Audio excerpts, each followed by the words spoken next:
Hello दोस्तों, स्वागत है आपका एक बार फिर से हमारे online platform study with Surya academy पर। दोस्तों, आज हम आपके सामने लेके आ रहे हैं सी सेट के PYQs। जैसे कि मैंने आपको पहले भी बताया था कि सी सेट के हमारे दो लेक्चर आ चुके हैं। एक पहला लेक्चर आया था कम्युनिकेशन पर और दूसरा आता है डिसीजन मेकिंग पर, निर्णय वाले टॉपिक पर। ठीक है, तो आज हम 2015 का जो कम्युनिकेशन और डिसीजन मेकिंग का जो क्वेश्चन पेपर है, तो उसके जितने भी क्वेश्चन आए हैं उनको सॉल्व करेंगे, उनको देखेंगे किस तरह से क्वेश्चन आ रहे हैं। अब ये सी सेट का बहुत बढ़िया प्रोसेस है निकालने का। आप क्या करेंगे, 2015 से 23 तक के जितने भी PYQs आए हैं, 100 क्वेश्चन या जो हैं, तो उनको प्रॉपरली मैनेज कीजिएगा और टॉपिक वाइज कीजिएगा। जैसे हम पहले कम्युनिकेशन कर रहे हैं, अभी 1 माह है लगभग, आज से अगर मैं बात करूं तो 1 माह है, तो 1 माह में सी सेट का जो प्रॉब्लम आपके सामने आता है वो दूर हो जाएगा। ठीक है, तो कम्युनिकेशन के अगर 24 क्वेश्चन आते हैं तो 24 में से आपके पास 17-18 सही होने चाहिए बिल्कुल, प्लस जितने होंगे वो आपके पॉजिटिव पॉइंट हैं। ठीक है, तो अच्छे से इस चीज़ को हम देखेंगे। तो ठीक है, तो अब हम क्या करेंगे, आज आपके सामने 2015 का पेपर लेके आए हैं कम्युनिकेशन वाला। ठीक है, तो चलो इसको स्टार्ट करते हैं। अब इसमें पहला क्वेश्चन क्या लिखा हुआ है कि संबंधों की संरचना संबंधित है। दैट मीन्स हमारे पास कोई भी रिलेशनशिप है तो कैसे वो जो उसका स्ट्रक्चर है वो कैसे संबंध स्थापित करेगा, उस संबंध में मोटिवेशन होनी चाहिए। मोटिवेशन का मतलब क्या होता है, मैं डायरेक्ट आंसर करूंगा। मोटिवेशन का क्या मतलब होता है कि मैं अगर आपसे बात कर रहा हूं तो मेरा और आपके बीच का जो कम्युनिकेशन है वो इतना स्ट्रांग होना चाहिए कि आप मुझे सुने और मैं आपको सुनूं। यही मोटिवेशन होता है। ठीक है, दूसरा इसमें क्वेश्चन क्या, हम डायरेक्ट बात करेंगे ना, हम गौर फिर के नहीं जाएंगे, हमको केवल 33 क्वेश्चन सही करने हैं। दूसरा क्वेश्चन बोल रहा है which one of the following is the reason for displaying the positive personal single. ठीक है, धनात्मक पॉजिटिव पूछ रहा है ऑफ लीनिंग फॉरवर्ड। दोबारा हिंदी में सुनिएगा, कौन आगे झुकने के धनात्मक व्यक्तित्व संकेत। जैसे हम जनरली क्या बोलते हैं कि जो भी महान व्यक्तित्व होता है वो हमेशा झुकता है। ठीक है, तो अगर हम किसी के सामने झुक रहे हैं तो वो क्या इंडिकेट कर रहा है, तो वो हमारी एकाग्रता को इंडिकेट कर रहा है कि भाई कितना कंसंट्रेशन रखता है ये आदमी, दूसरे की बात भी सुन रहा है और बात सुन करके अपने आप को वो झुक भी रहा है। अब तो क्या है, लोग झुकना पसंद ही नहीं करते। ठीक है, तो कंसंट्रेशन पावर वहाँ पर रिप्रेजेंट करता है। देखो, धनात्मक व्यक्तित्व संकेत द्वारा एकाग्रता को व्यक्त किया जाता है। ठीक है, कंसंट्रेशन। अब ये क्यों हो रहा है, क्योंकि आप सी सेट जब हम देते हैं तो सी सेट देने का मतलब क्या है कि जो भी अधिकारी आ रहा है इस सेवा में वो कितना पॉजिटिव है और कितना उसके अंदर पेशेंस है, ये रिप्रेजेंट यही देता है। आगे बोल रहा है कि जो हम डांस करते हैं, dance is a very refined and artificial form of. That means नृत्य, नृत्य क्या है, एक नॉन वर्बल कम्युनिकेशन है, वर्बल है, बोथ है या लैंग्वेज है। तो नृत्य तो हमारा नॉन वर्बल कम्युनिकेशन है ना, क्योंकि हम डांस को ना कहानी की फॉर्म में भी रिप्रेजेंट कर सकते हैं, आप नाटक की फॉर्म में भी रिप्रेजेंट कर सकते हैं। तो यही बोल रहा हूँ, देखो संकेत। ठीक है, सिंबॉलिक स्ट्रक्चर रहता है ना। ठीक है, डांस में बोला नहीं जाता, उसको रूपांतरित किया जाता है, दैट मीन्स संकेत देते हैं। ठीक है, तो हमारी किस तरह की आ जाएगी डांस, नॉन वर्बल। चलिए आगे देखते हैं। आगे भी फॉल्स पूछ रहा है, ये मार्क कर लीजिएगा। जब भी फॉल्स देता है या फिर नोट देता है तो उनको मार्क कर लीजिएगा कि पूछना क्या जा रहा। Interpersonal skills are develop through, जो भी स्किल्स होंगे इंटरपर्सनल वो कैसे जनरेट होती हैं, तो अनुकरण से भी हो सकती है। भाई अगर मैं आपको फॉलो कर रहा हूँ तो आप क्यों फॉलो कर रहे हैं मुझे, या फिर मैं आपको क्यों फॉलो कर रहा हूँ, आपके अंदर में कुछ स्किल्स होगी ना, तो ये तो गलत हो गया क्योंकि क्वेश्चन पूछ रहा है असत्य। दूसरा पूछ रहा है आइडेंटिफिकेशन, भाई हो सकता है मैंने आपके अंदर में कुछ वो क्वालिटी देखी हो, मैंने आपको आइडेंटिफाई किया हो, तो मैं आपको क्यों ना फॉलो करूँ। दूसरा पूछ रहा है इंटरलाइजेशन, मेरी अंतरात्मा बोल दे कि ये आदमी अच्छा है या ये चैनल बहुत बढ़िया है, Surya study with Surya academy, मैं इसको फॉलो करूँ, बिल्कुल पॉइंट टू पॉइंट बात करता है। ठीक है, एक आता है सविराम दंड पड़ना, अर्थात इंटरमीडिएट पनिशमेंट। भाई पनिश अगर मैं आपको करूँगा तो आप मेरे को क्यों ही करोगे, तो दैट मीन्स ये बोल रहा है क्या, असत्य बहुत है। ठीक है, ठीक है, तो इसका आंसर आता है आपका बी। नेक्स्ट चलते हैं क्वेश्चन में। ये देखो शाब्दिक संचार, अशाब्दिक संचार, श्रवण, सारे वही है यार, इसको पढ़ते चलो बस एक्सप्लेनेशन को ना, पॉज करो वीडियो और आगे पढ़ो। देखो क्या बोल रहा है, निम्नलिखित में से कौन संप्रेषण में ग्रहीता, that means which one of the following is a receiver weakness type of barrier to communication. जब हम कम्युनिकेट कर रहे हैं तो हम क्या सीधा पूर्व धारणा स्थापित कर लेते हैं, तो ये तो ऐसे ही आदमी है, अरे channel study with Surya academy बहुत बढ़िया है या बहुत घटिया, इस तरह से हम धारणा देते हैं ना, तो ये कम्युनिकेशन की सबसे बड़ी कमजोरी है। तो ये ध्यान रखिएगा, पूर्वग्रह जो होता है, ठीक है, प्रेजुडाइज। नेक्स्ट अगर हम बात करें निम्नलिखित में कौन सा संकेत असौहार्दपूर्ण, दैट मीन्स अनफ्रेंडली पोस्चर पूछ रहा है, कौन सा है? घूरना। ऐसे किसी को घूरते हैं ना तो आप क्या बोलते हैं, काहे घूर रहे हो भाई? तो यही होता है आपका असौहार्दपूर्ण क्रिया है ये, ठीक है। जबकि किसी के हाथ को अपने हाथ में लेना, ये होता है विश्वास। भाई कल के दिन ये क्वेश्चन बन सकते हैं, ठीक है। किसी के हाथ को अपने हाथ में लेना मतलब होता है विश्वास जताना, मैं हूँ तू कर। स्टडी विद सूर्य अकेडमी है, C-सेट पार हो जाएगा। दृष्टि संपर्क, ध्यान देना, तथा मुस्कुराना प्रसन्नता को प्रकट करता है, ठीक है। मैच द फॉलोइंग आ गया ना, थोड़ा ध्यान देना भाई। घूरना नेगेटिव साइन होता है। अब अगर कम्युनिकेट हम कर रहे हैं एक दूसरे के साथ में, तो इसे पूछ रहा है कि कौन सा प्रॉब्लम क्रिएट कर सकता है? शर्मिला, शाइनेस। जब आप शर्माते हैं तो कैसे क्या प्रॉपर कम्युनिकेट कर पाते हैं? नहीं ना, तो इसलिए बोलते शर्माना नहीं चाहिए, अधिकारी बनने जा रहे हो। दूसरा देखें, in the process of communication the first step. अब मुझे कोई बताइए, जब मैंने आपको ये पूरा प्रोसेस बताया था तो इसमें 6 स्टेप आते हैं, ठीक है, 2 नहीं आते हैं। तो प्लीज़ कमेंट बॉक्स में बताइएगा किसको हम कम्युनिकेशन के स्टेजेस में नहीं रखते हैं। तो वो पहला बोल रहा है, तो पहला स्टेज क्या होता है आपका? एनकोडिंग, दैट मीन्स कोड संकेत, ठीक है।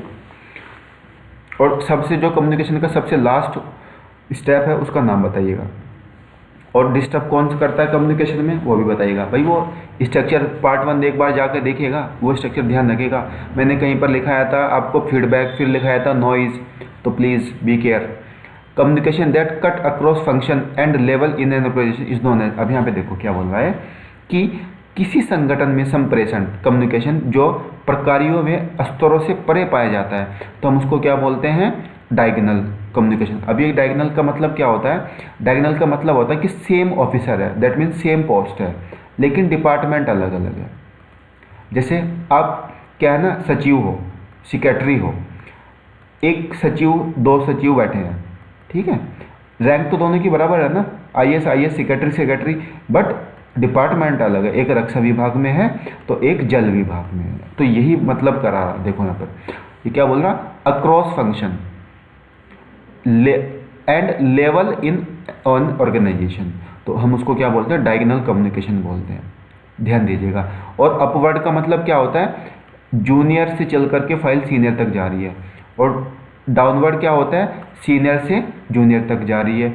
और हॉरिजॉन्टल क्या हो रहा है? सेम लेवल पर, DM 1 district, DM another district, ठीक है। तो इस तरह से DM सहारनपुर, DM मेरठ, इस तरह से बात होती है।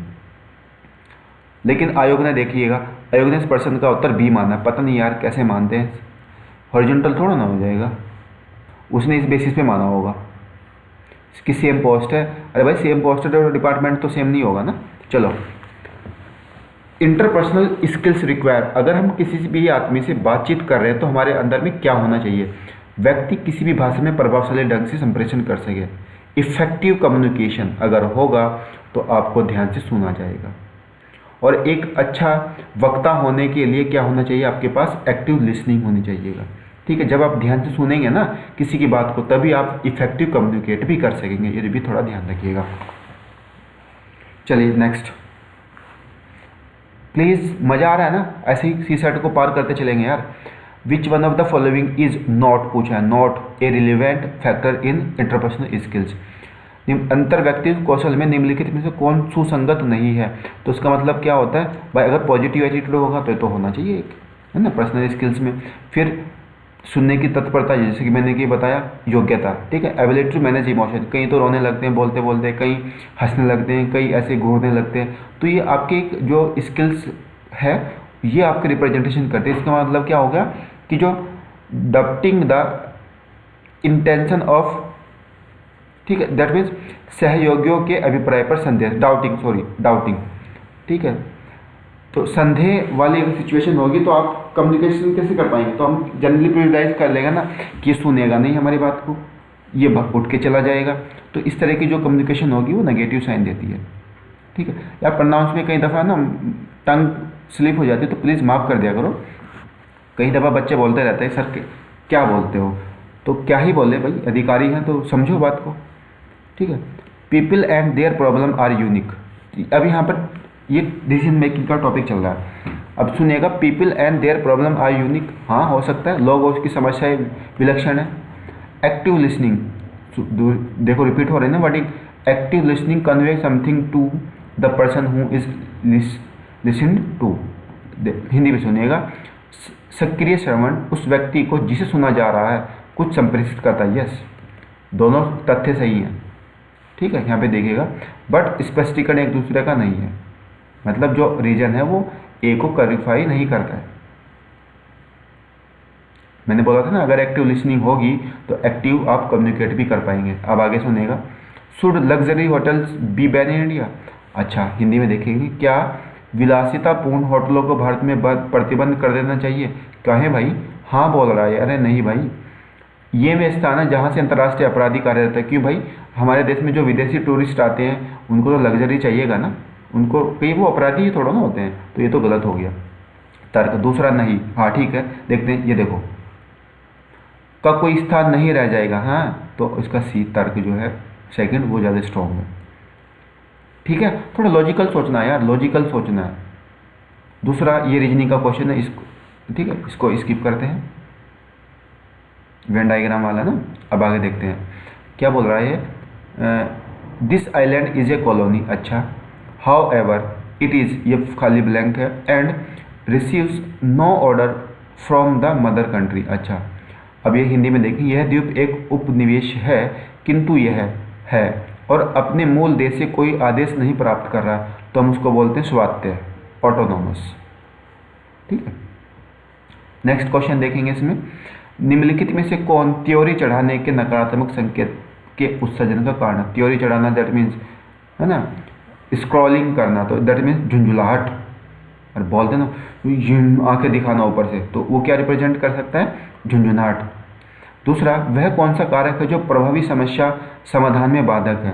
प्रभावी समस्या समाधान दैट मीन्स फंक्शनल फिक्सनेस, इसको यहाँ पर अगर वो दे देना प्रिजुडाइज तो कोई दिक्कत नहीं है, पर फिक्सनेस बोल रहा ना, फंक्शनल फिक्सनेस, अरे यार ये तो ऐसे ही है, ये ऐसे ही होगा।